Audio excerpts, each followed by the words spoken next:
Everyone wants to be stronger, not just physically, but in every part of life. But between confusing workout advice, complicated equipment, and trying to figure out nutrition, where does anyone even start? Well, to get stronger mentally and physically, go to Anytime Fitness. You'll get a personalized training, nutrition, and recovery plan, all customized to your body, your strength level, and your goals. You'll get expert coaching to optimize your results, anytime, anywhere, in the gym and on the Anytime Fitness app. And you'll get anytime access to 5,500 gyms worldwide, all with the right equipment to level up your strength gains and your life. So get started at AnytimeFitness.com. That's AnytimeFitness.com. Now, The Hunt Palmer Show. He needs care and treatment. You are now listening to The Hunt Palmer Show, brought to you by Daryl May Remax Partners on 104.5 ESPN Baton Rouge. Is this a great country or what? Locking down the middle of the day, live from the Raising Cane studio. This is Hunt Palmer.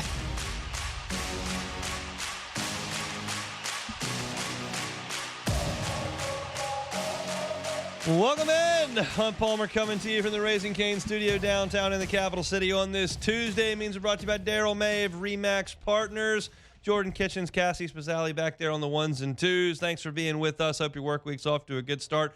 Sharief, Ishaq moving up in the order today. He's going to be with us in 15 minutes talking Saints. Glen West at 1:30 talking Tigers. We'll talk to Colin Jeter, former LSU tight end, and remember with the LSU Alumni Association, he's with us at 2 o'clock on Tuesdays. LSU basketball on the court tonight against Alcorn State. I may get to some LSU baseball if time permits. It may not, because it's silly season and we're talking about Lane Kiffin. So let's do that to start things on our Genesis opening drive. It's time for Hunt's opening drive, presented by Genesis of Baton Rouge. I will be honest with you, very honest up front. I am writing a lot about this. I am talking a lot about this. I'm doing interviews in other markets about this. I'm reading a lot about this. I'm listening to a lot about this.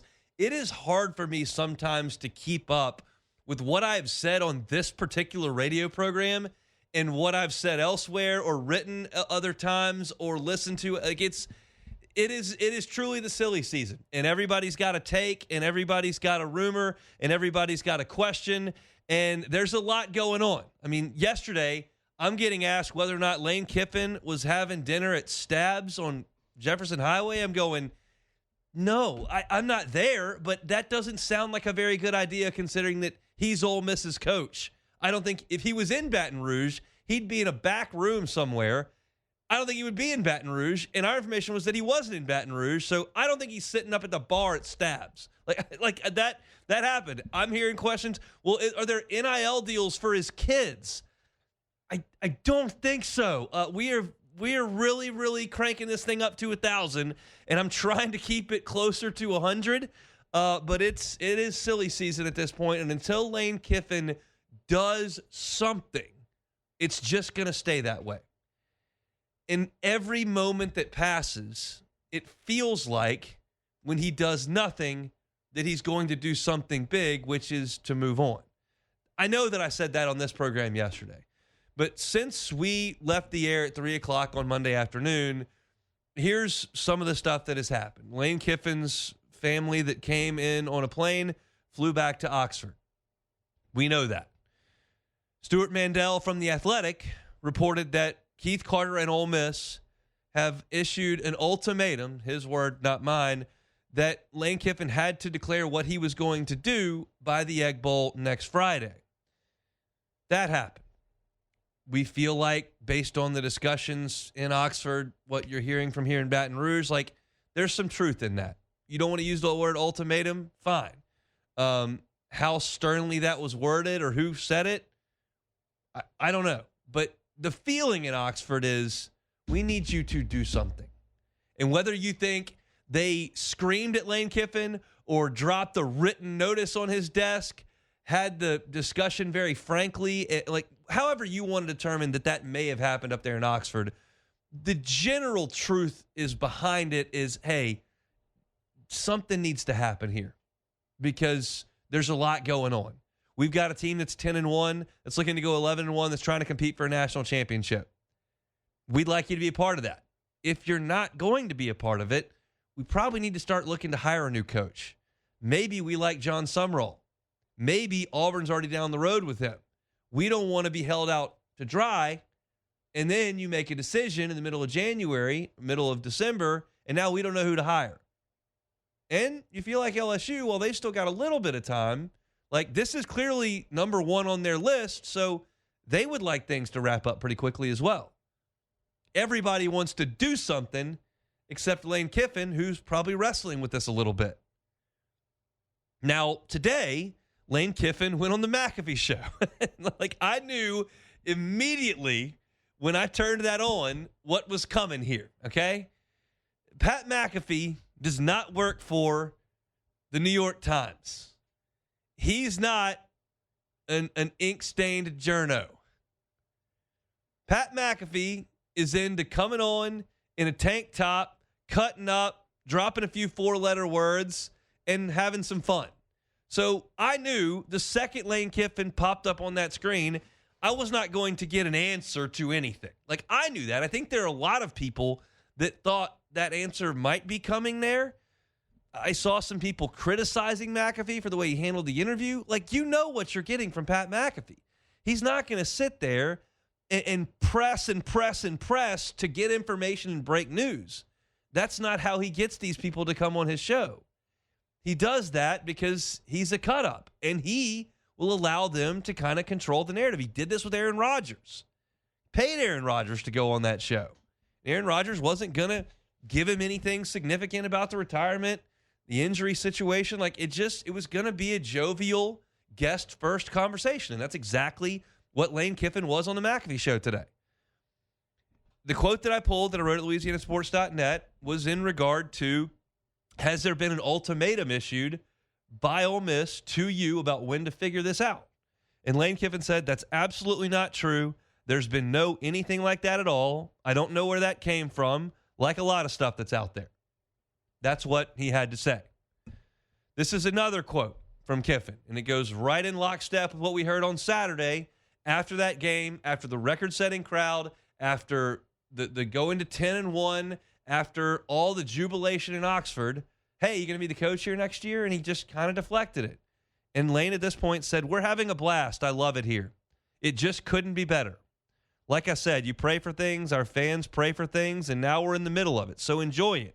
You're 10-1. You've got a bye week. You get to sit back and watch half the country lose. There's no way we can lose on Saturday. They have a bye. And then you play the Egg Bowl and go dominate that and keep that Egg Bowl trophy home where it's been for a long time. Nothing really there either. Yeah, they are having a blast. Everybody that's 10-1 is having a blast. Except maybe the Ole Miss fans who are 10-1 and not having a blast. But the players, yeah, they're pulling the little mini youth basketball goal out there, throwing down 360 dunks. They got the neon light show going. They're dancing. They're partying it up. The Grove's full. Like, yeah, that was great on Saturday. But since, you hadn't gotten much. Now, I'm going to go to this portion of the discussion, and I want to make a clear line of delineation from Lane Kiffin's quotes and my feelings about the interview and the whole thing. And I want to go to a separate part here. This is purely me editorializing. This is my opinion based on, and I'm doing nothing but reading tea leaves. There are things that we have written at LouisianaSports.net that I've talked about here. You've listened to Matt. You've heard us report things that we know to be true. What I'm saying next, I don't know to be true. This is my feeling from observing the situation. I'm now completely immersed in it because it's my professional life 24/7. LSU might play a basketball game tonight. It feels like they'll play a basketball game tonight. I don't know how much I get to pay attention to that. We're talking about Lane Kiffin here until we're not talking about Lane Kiffin. And this is something that I took away from that interview that is my opinion only. Lane Kiffin alluded multiple times to how much fun the fans should be having right now and to how the players are the reason that everything's great at Ole Miss and not him. He doesn't play. It's the players that have done so well, and the assistants need to enjoy it. And he was talking about everybody kind of enjoying it and deflecting away from himself. That is incorrect. Himself. And you can take that one of two ways. You could take that as it's just a coach doing what they generally do, putting the shine on everybody else. He gets paid really well. He's doing really well. Just pay attention to everybody else. Or you could take it as, hey, Ole Miss, we built something great here. You're great. You're filling the stadium up. You win 10 games every year. These players are great. Your assistants are awesome. Keith Carter's such a great AD. Everything's great in Oxford. Everything's great at Ole Miss. You don't need me. Like, I'm editorializing, fully, absolutely putting that on the table, not telling you anything I know. I'm editorializing here. That's what it feels like, because he never, ever, ever says to anyone, McAfee, the media, like, no one has anything that suggests Lane Kiffin saying, I'm not going anywhere, y'all. I'm staying here. And it continues to build, and it continues to mount, and the Twitter stuff keeps happening, and then the guests, I mean, it's not going to stop. He's going to get asked about it tomorrow in the teleconference. He's going to get asked about it next week in his press conference. He's going to get asked about it on the next teleconference. He's going to be asked about it if they beat Ole Miss, Mississippi State, or if they lose to Mississippi State. He's going to get asked about it at every single opportunity that a writer is invited to be in front of him. And he doesn't do anything to tamp it down. Nothing. Just says, I don't want to talk about it. And it just feels like when he doesn't, what he could do is lie. Like, I'm not here, I might lie. If I knew I was going to Florida or LSU, I might just get up in front of the journalists like Nick Saban did in Miami and go, I'm going to be at Ole Miss next year. I don't know what else to tell y'all. Can we talk about the next game? I don't. That's the answer to the question. And then they would all shut up. He could do that. He doesn't. He just says, yeah, everything's great. We're having fun. It's awesome. And it just, if he doesn't want to lie and he wants to be truthful, which he is having fun, and everything is awesome in Oxford, and the players are great, and they're winning a ton of games, and their athletic director is good, and they did fill up the stadium, and everything he says is true. But if I want to try to deduce something from all that, I'm kind of deducing, like, he says, yeah, Ole Miss, everything here is great. Like, you should enjoy this. You've prayed for this. He literally said that you've prayed for this. It's here. Have a blast. I'm out. Is what I add to that. That's what it feels like to me. We won't know until he does something. And I don't know if that's this afternoon, Friday morning, the day after the Egg Bowl on Saturday. Like, I don't know. But we just sit here, flap in the breeze, read every tweet, address every rumor, write every story, watch every interview hit. It's exhausting, but it is what it is. It's Lane Kiffin going on the McAfee show. You can read our updates over at LouisianaSports.net. I've got a column up that's about how big a deal this is to the Southeastern Conference. Chris Marlar's got a column why he thinks that Lane Kiffin is a great fit at LSU. I've got the update from the McAfee show. Like, there's a lot up there at LouisianaSports.net. It's all free, so if you want to go check that out, it's all there for you. That's our opening drive. It's brought to you by Genesis of Baton Rouge. When we come back, Sharief, Ishaq, Talking Saints next. The Hunt Palmer Show. Daryl May of Remax Partners. Where's Daryl May from? Baton Rouge. What does he do? Helps you buy and sell homes. Licensed real estate agent in Louisiana and Mississippi. Listen to this. I know a family that might be buying and selling 2 houses in Mississippi and Louisiana in the next couple of months. Maybe the Kiffin family should call Daryl May of Remax Properties, because he can handle you in Louisiana and Mississippi.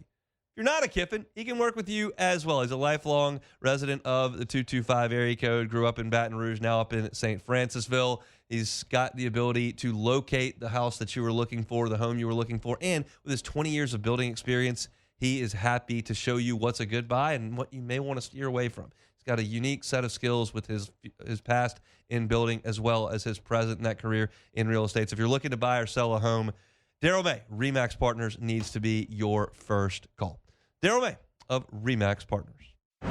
This is the Hunt Palmer Show, brought to you by Daryl May Remax Partners. Looking for land to hunt or build? Call Daryl May Remax Partners.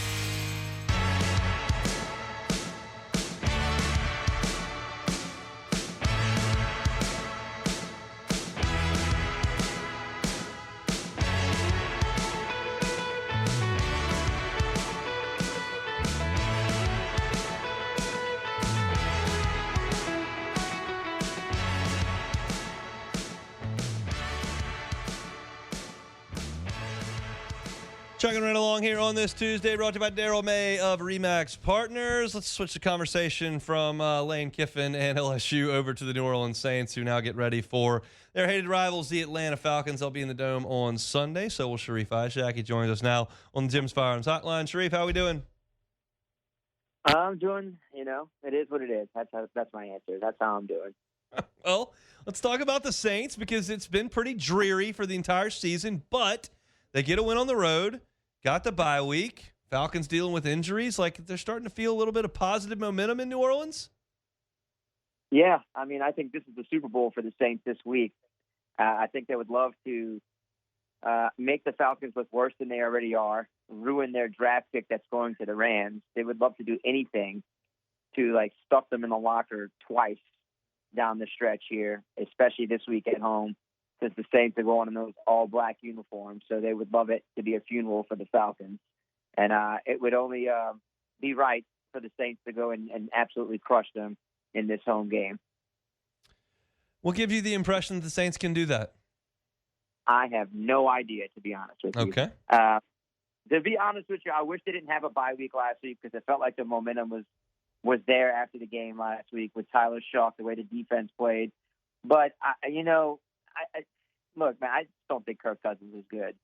And I understand people are going to think the Saints defense is that good, but for some reason they match up fairly decently against Kirk Cousins. I mean, the game that they even won, was it last year, the one that early in the season that Young Wei Koo hit that game-winning field goal, his longest field goal ever, that he went sideways. The whole season went sideways for them. But, look, I didn't think Kirk Cousins had a good game that day, and they still won. So here's the thing. I think the Saints defense has a good recipe for facing off against Kirk, and also no Drake London. The only thing they really have is Bijan Robinson. I think they can stack the box and ask Kirk Cousins to beat them, and I don't think that it's going to happen for them. Well, look, last week that was kind of the deal with Rico Dowdle, the way he was running the football with Carolina, and the Saints just kind of shut him down. Now, Bryce Young is, I would submit, worse than Kirk Cousins, and he certainly didn't get anything done that day in Charlotte. But they've had a bad run defense for a lot of the early part of the season. It did show up a week and a half ago. You feel like they can replicate that? I think they can, but I really do think Bijan Robinson is going to have a decent game. Dude is athletic. He's good. I think he's gonna get hit.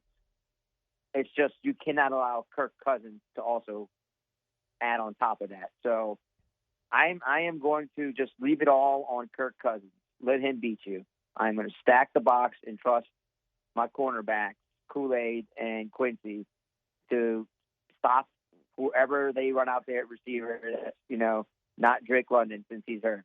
So I'd feel good about that if I were the Saints. And I feel good about the way the offense is playing. Now, their defense is somewhat solid, but you saw what Bryce Young did last week.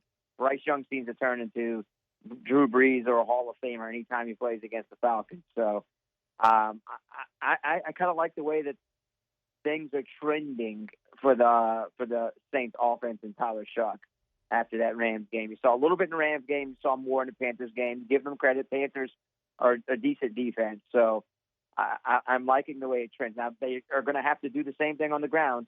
They're going to have to be able to run the football like they did against the Panthers. You're going to have to mix the screen game in like they did against Carolina. You saw a little bit some screen plays there. So I always tell you every week, man, just show me something. Show me some progress. Show me some development from your young players. But this week it means a little bit more. Show me you can do both, and keep the fans happy. I know it's going to mess the draft pick up, but it's worth it just for this week. My thing is, Ishaq, I thought played well 2 weeks ago. I really did. I thought he managed the game very well. I thought he was very good on third down. I thought he improvised well. I thought he hit a couple of deep balls for scores. There were some really good. Then I look up at the scoreboard, and it's they only got 17 points. Where were you on how he played for the entirety of the game and then the point total that was there at the end? I think that there was some play calling, and there's some times that I didn't like some of the play calling from Kellen Moore. That kind of skewed the points. I think they probably could have had a few more points had Kellen made some better calls, and I think he would tell you the same thing. They could have had a few more points on the board. I like the way he played. I truly did like the way he played. We talked about it last week, how he was able to get himself out of the pressure, avoid pressure, step up, climb the pocket, go left to right, sideline to sideline, make some good throws. I mean, once again, I think that's a solid Carolina defense. For him to do that on the road, it's a good sign. It's a good stepping stone for him in terms of his development. Now, if he can do it again this week against, I think that, the Falcons are a decent defense as well. So if he's able to hum it down the field, get it over, the intermediate routes, look comfortable in the pocket, that's one thing I want to see this week, Hunt. I want to see whoever's starting in the offensive line, and the offensive line's beat up. Well, I'm waiting to see if Fuaga gets back this week. If those, at least if you have 3 of your starting offensive linemen and you play better and you keep that pocket clean, you should feel good about what they have. So I know my answer to this question, and I think it's a little bit of a silly question, but I think there are other people with other answers. So I give that caveat and then toss it to you. Like, what is the best case scenario for the Saints post-bye week? It just completely bottoms out. You finish with 2 wins and you get the number 1 pick in the draft. Ishaq plays really well and you win games and your draft pick ends up like 14th, but he looks like the answer. Or is it Ishaq plays pretty well, you still don't win that many games, so you feel like you move into the offseason with him as your quarterback, but you maybe pick 4th or 5th? My answer to that would be positive momentum with a good pick. So the schedule it's too easy, Hunt. I mean, the Jets and Titans are going to be tanking. Let's be honest there. Those 2 teams feel like they're going to be tanking. That's going to be a tank-off game. Those 2 games will be tank-off games. I think that Miami game is I just don't like the matchup, the speed, too much speed from the Dolphins for the Saints defense, to be honest with you. I don't have that as a win. I don't have the Tampa Bay game as a win. I have them winning this one, have them losing to the Falcons in Atlanta. I have them 3 and 4 the rest of the way, so that gets them to 5 wins. Yeah. So if they sit at 5 and 12, Hunt, and you can see, like, the young guys in Tyler, like I say, develop and give me some momentum, that's a good sign, and you're picking 8 or 9. Yeah, because I think that's realistic. To me, it's like the best case scenario involves Tyler Ishaq being the starting quarterback because he's a 2nd-round pick. Like, that is as cheap a quarterback as you can get in the NFL, and you don't want to necessarily have to go right back and reinvest in a quarterback 1st or 2nd unless you have to. And if you have to, you have to. But you'll see how it plays out. So the best case scenario involves Ishaq playing well, and look, if you win 3 or 4 games with that, it's just part of it. Yeah, and I'm with you on there, but here's the thing, Hunt. I want that for Tyler Ishaq and the fans and the Saints. This quarterback class is so bad, I am not touching a single quarterback outside of Fernando Mendoza. I am not doing it. If I am in a position where another team wants to come up, because this team desperately needs draft picks, if you're sitting at 5, and someone sees Dante Moore and they're like, hey, we'd love to come up and get him, that's the chance for the first time ever for Mickey Loomis to move back and collect some assets, and you try to fix this team over the next few years. This would be the time to do it. You know damn well he's not doing that. Yes, I know. Maybe he does. I don't know. Maybe for the first time ever. But this is the thing. He's not going to do that. He's never done that. He's not going to move out of the 5th pick. I know. I mean, that's what we would do. I mean, a smart person would absolutely move back and do that. This isn't the time to draft a quarterback, even if even if things go, okay for Tyler Ishaq. I don't know if I'm ready to draft a quarterback. I can't do it. Not in this class. Maybe next year's class, I'd be down for it. You need to get some playmakers. You need to get the best player available at the spot you're at, because this team desperately needs any position outside of left and right tackle and center. You need a player at every one of the other positions. How about that? Yeah, I wouldn't disagree with that. Saints win on Sunday? Oh, yeah, by 100.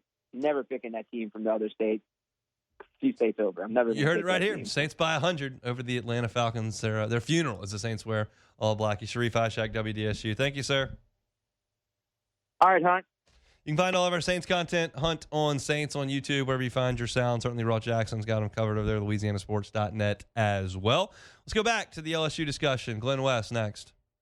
The Hunt Palmer Show. Genesis of Baton Rouge. GenesisofBatonRouge.com is the website. Every car that's on the lot is online at GenesisofBatonRouge.com. Holidays are coming up. Want a rental car for Thanksgiving road trip? Want a rental car for a Christmas road trip? Don't want to put those miles on your vehicle? Would rather rent? You can do that at Genesis of Baton Rouge. 1, allows you to keep those miles off your car. 2, lets you get behind the wheel of a Genesis perhaps for the first time. If you've never done it, just go by and see them.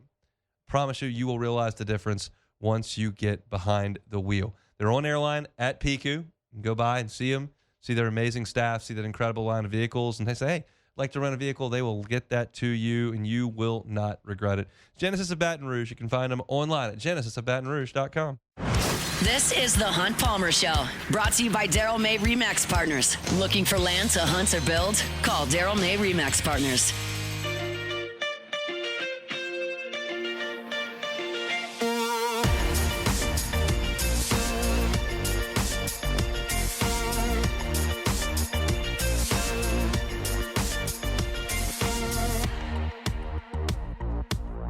All eyes on the state of Mississippi here in Baton Rouge.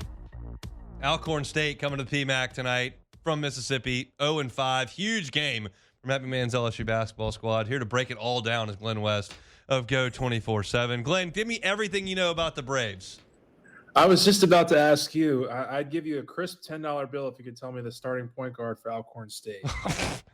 You could give me a 50-50 shot. I looked at their stat sheet today, but I don't have a clue. I saw one guy made a lot of threes, and I put his name in the game preview. That's all I got on the Braves, who are real bad at basketball, based on what I could gather in about 15 minutes of research today. So let's not talk about that and talk about all the rest of what's going on here in Baton Rouge.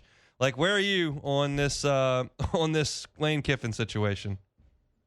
I think I'm probably in a similar boat to many people in that, the ball is in his court, right? I think it's pretty apparent at this point that LSU is a very serious candidate for him. I think it's very apparent that Florida is a very serious candidate for him. I think it's also very apparent that Ole Miss would like him back in the fold, but they need an answer. And he comes out today on the Pat McAfee show and says that there was no ultimatum given from Ole Miss on what his future could potentially hold, and having that answer before the Egg Bowl game on November 28th.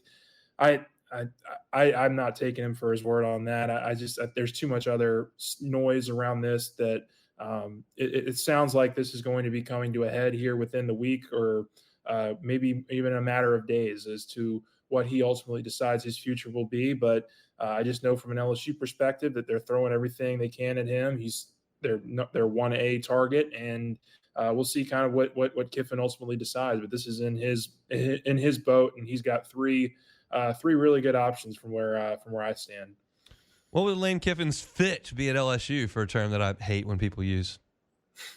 I think he'd be awesome. I think he'd be a really good fit here in Baton Rouge. I think offensively, he's proven that he's one of the great masterminds of that side of the ball in this generation, and I think he's done more with less at Ole Miss. I think he can recruit really well in the transfer portal, and I think when you marriage that with what LSU has been able to do from a recruiting class standpoint, in freshmen, in high school freshman standpoint, and you marriage that with what LSU's now proven that they can also do from a transfer portal perspective, in bringing in the top number one class last year from the portal, the resources, and I think the financial backing that LSU would give Kiffin would make for a really lethal pairing here. But again, it's just, I think when I look at this from purely a football perspective and what could be accomplished here, I think LSU makes a lot of sense for Kiffin, but there's obviously other factors that he's going to be considering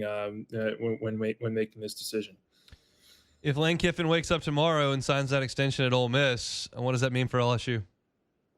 Yeah, I mean, you go down the list, right? I mean, I think a lot of us have heard some of the same names. I don't know what order they're in. I don't know exactly where LSU would turn to immediately next. But I mean, the Kenny Dillinghams have been out there. Eli Drinkowitz's have been out there. Have been floated around. You could go the coordinator route, the young kind of up and comer coordinator route there, and put the right people around that person and give him all the resources that he needs to be successful. But look, I think there's no shortage of good coaches out there for LSU. It's just about going out and finding the right fit for them. And I would imagine that they crank up that search really quickly if Kiffin just does decide to go to Florida or stay at Ole Miss. You mentioned young coordinator. What about Blake Baker? Yeah, he would be on my list. I would put Baker on that list. I'd put Glenn Schumann on that list from Georgia. I'd put I'm a big fan. I've done some research on a lot of these guys, but what Will Stein's doing up at Oregon, I think, is really intriguing.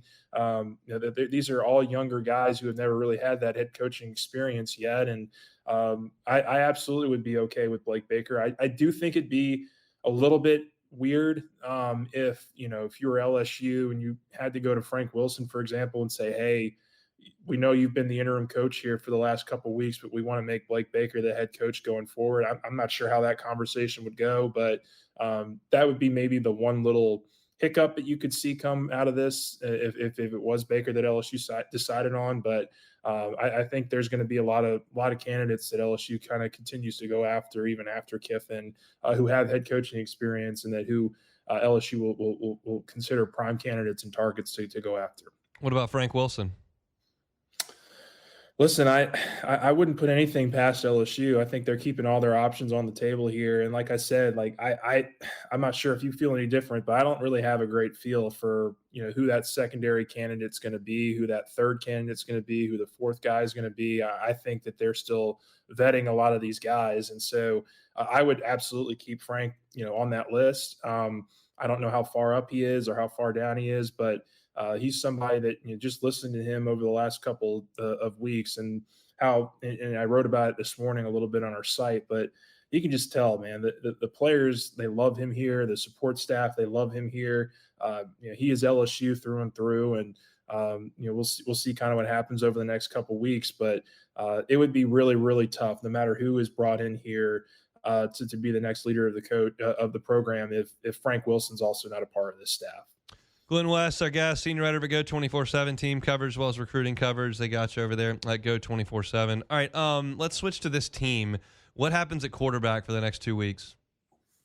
I think LSU will continue to lean into Michael Van Buren. I'm just not sure how healthy they're going to be able to get Garrett Nussmeier over the next couple weeks. And I've written about this pretty extensively, as I'm sure you have, and many others. But I just think the risk reward here for LSU is to get as much data you can on Van Buren here over the next couple of weeks, because he's the most likely guy that you can see come back for this roster in 2026 and potentially challenge whoever else is brought in to the program to compete at quarterback. And so I personally would want to see as much of him as possible over these next 2 games. It doesn't mean that if Nussmeier is 100% and they feel like he can give it a real strong go, that I wouldn't play him. Like if he was healthy and he was able to play and play well, I would certainly put him out there against Western Kentucky, and not just for a series or two. I'd put him out there for a half or 2.5 quarters if he's healthy enough. But this abdomen injury has been real. It's been a real nagging thing for him, and I think that's become apparent now as the season's kind of gone along. And him re-injuring that or having a setback with that last week, it doesn't sound like that's a very easy thing to have to overcome. And I'll be very interested to see what happens, but I would probably lean into Van Buren for these final 2 games. How'd you think Van Buren played back on Saturday against Arkansas?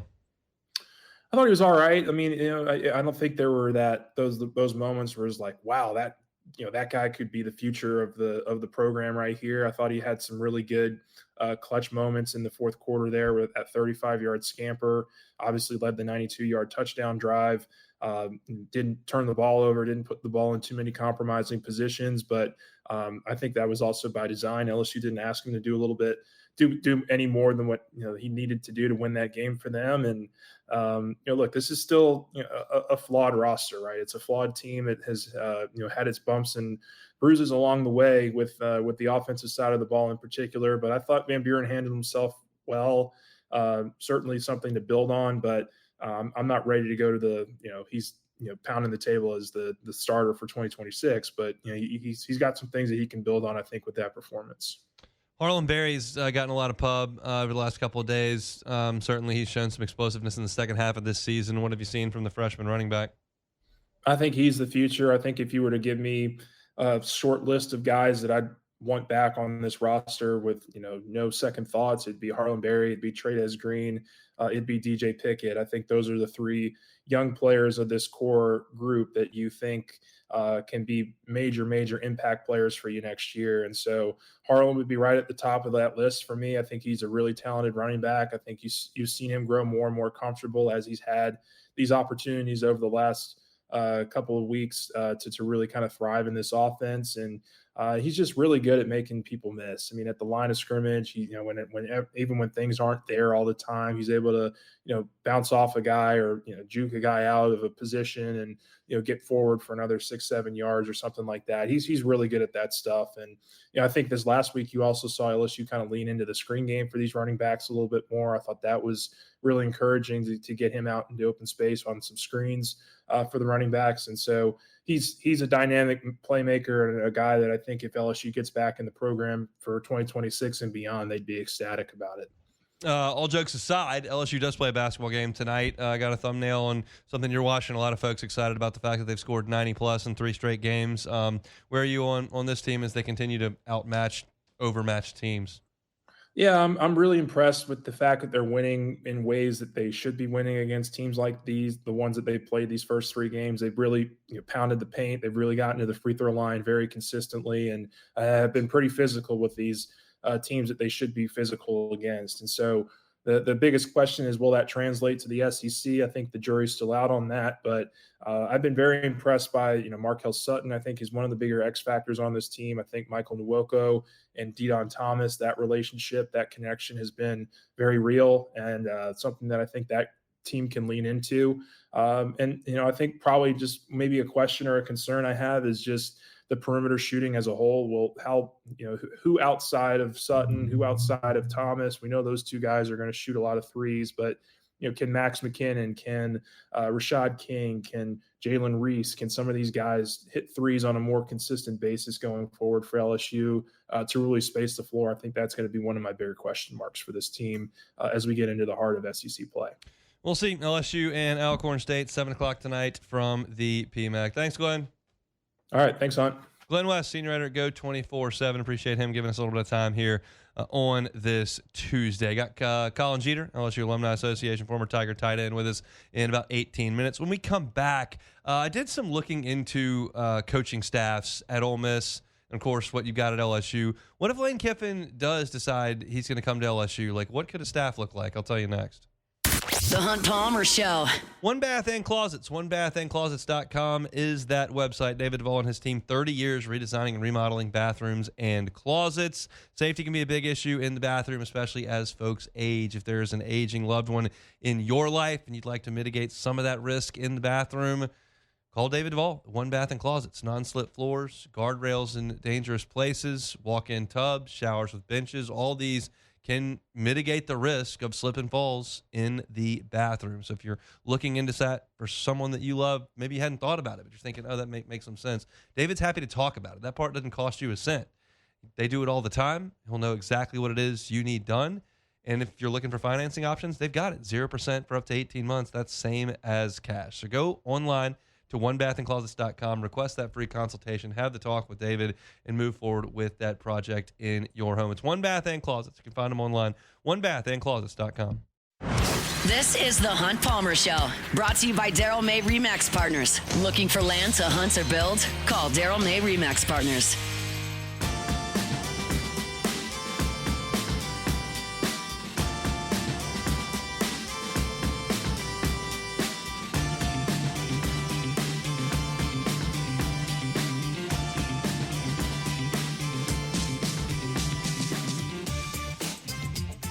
Look, y'all, I've got options here. We can talk LSU Alcorn State, who's 0-5 and maybe the worst team in the country.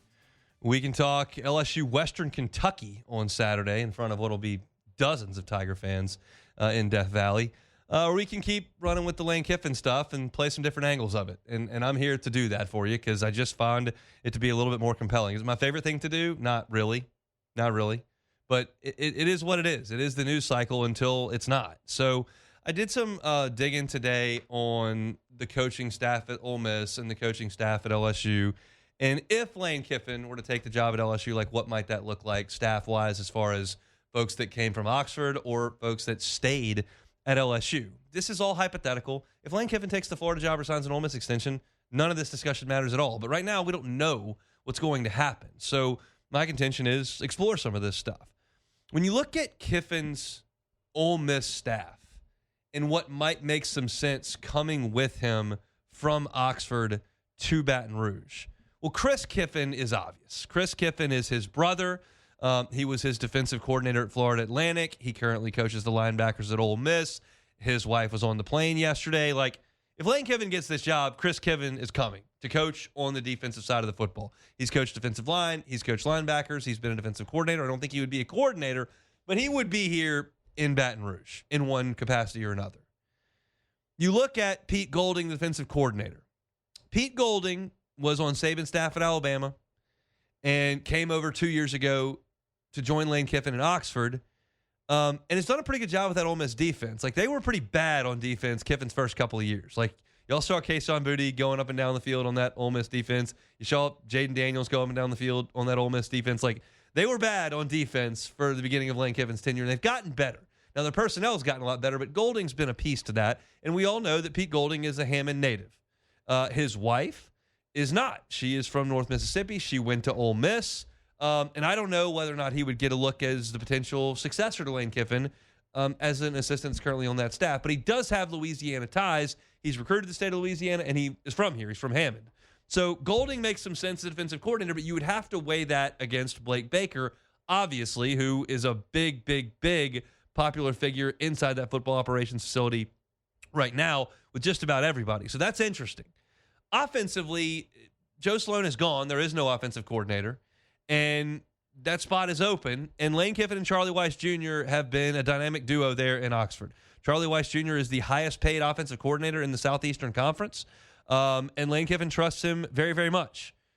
They make music together.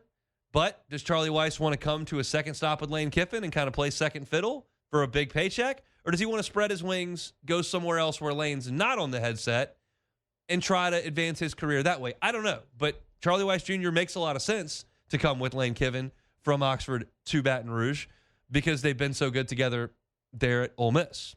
So those are the most likely names I would imagine from Kiffin's staff at Ole Miss. The other name to keep in mind is Randall Joyner, who has been the defensive line coach for Kiffin's entire tenure in Oxford. His position group, Jared Ivey, Walter Nolan, J.J. Pegues, Suntaran Perkins, Princely Umamielen, like, he's recruited some big names there. He has developed some big-time players there, and apparently is a rock star in Oxford. That's a position coach that is celebrated there in the way that we celebrate Frank Wilson, that we celebrate Corey Raymond. Just a guy that is thought of as a huge piece to the operation at Ole Miss. Obviously, I think Lane Kiffin would like to have him wherever it is that he goes. Would Randall Joyner leave Oxford and come to Baton Rouge? Now, keep in mind, with I mentioned all these names, these guys are going to the playoff. So if Lane Kiffin comes here next week, like, they're probably not coming. And he's got a signing period to deal with while Ole Miss continues to trek on into the college football playoff, which is wild, but it is what it is. Now, you look at the guys on this staff currently at LSU that Kiffin could retain. Frank Wilson makes a ton of sense. Frank Wilson worked with Lane Kiffin at Tennessee. He was a New Orleans high school guy, went to Southern Miss to coach there, and Lane Kiffin hired him at Tennessee for that 1 year. Then Kiffin bolted for USC. Les Miles hired Frank Wilson back to LSU, and kind of the rest is history there. But they have a relationship from the past, and it would make sense to me to keep Frank Wilson on staff for sure, partly because this recruiting class that he's helped put together hasn't fallen apart on him. Like, he has one decommitment. I would keep him around. Corey Raymond, same thing. I'm not letting him walk. Sorry. And I don't think that Lane Kiffin would make the same mistake that Brian Kelly made in making Corey Raymond walk. And then you got the wild card here, which you got to toss it out there. Like, I don't know how realistic it is. I don't know what the reaction is in Baton Rouge when I say this, but I have to at least bring it up. Ed Ogeron and Lane Kiffin have worked together a lot. They've got a great relationship. They worked together at USC. Ogeron was trying to bring Kiffin here to be the offensive coordinator when he got the head job. They're buds. And Ed Ogeron said on ESPN Radio's national programming, like, yeah, I go back to LSU. I love LSU. I'd have to consider it. I wouldn't close that door. And I think Ed wants to be a head coach. Whether or not that opportunity presents itself, I don't know. But you got to at least bring it up when you talk about LSU and Lane Kiffin. Now, that defensive staff is thought of to be pretty good. And whether it's Kiffin or somebody else that comes in, like, do you want to mess too much with that? Well, we'll see. But I think that those are interesting names to consider with Kiffin's decision looming here. Chris Kiffin would be a slam dunk. The two coordinators in Oxford right now, Pete Golding, very highly respected. Charlie Weiss Jr., very highly respected. You look inside LSU's building, Frank Wilson, guy that I think's got to be part of the program, as well as Corey Raymond. Then you look at Blake Baker. Is he retained? You look at Randall Joyner. Is that a guy that would leave Ole Miss to come to Baton Rouge? He's very highly respected. And then you look at Ed Ogeron. Like, those are the names that I brought up that I made a call to Oxford and said, hey, who are the guys that Kiffin, like, really trusts on that staff? And this is kind of the response that I got from that call, but also some obvious stuff. Like, Pete Golding is from Hammond. That's obvious. Charlie Weiss Jr., right there, his offensive coordinator, like, that's obvious. Corey Raymond, Frank Wilson, obvious. Blake Baker, an obvious name to consider. And then you look at the two guys on his staff currently that may be the most trusted. I don't know what's going to happen. And I realize that all of this is hypothetical conversation. But again, consider the alternative. I got Alcorn State basketball tonight. I got Western Kentucky football on Saturday. LSU's already lost 4 football games this year. Like, this is what we got. So this is what we're going to chew on, I guess. That's a look at potential coaching staff here for Lane Kiffin in Baton Rouge. Our Tuesday show is brought to you by Daryl May of RE/MAX Partners. He's a licensed realtor in Louisiana and Mississippi. If you're looking to buy a home in the city, Daryl May can help you out with that. If you're looking for a secondary home, maybe in a more rural area, Daryl's a St. Francisville resident. He knows the Felicianas. He can help you out if you want a property or a new home in Woodville, Mississippi. He's got 20 years of building experience. He's got a lifetime of experience in Baton Rouge. He can help you find that home that you're looking for and sell your home in Louisiana or Mississippi. He's Daryl May of RE/MAX Partners, brings you our Tuesday shows each and every week. Open today with my latest thoughts on Lane Kiffin, including his appearance on the Pat McAfee show today. Had a conversation with Sharief Ishaq on the Saints, Glen West on the Tigers, a little bit of coaching staff talk. We'll continue our discussion after Sports Center. Colin Jeter, LSU Alumni Association, former Tiger, will be with us, and we'll talk some more Kiffin and LSU. That's what we're doing today. It's a Tuesday edition of the Hunt Palmer Show. The Hunt Palmer Show.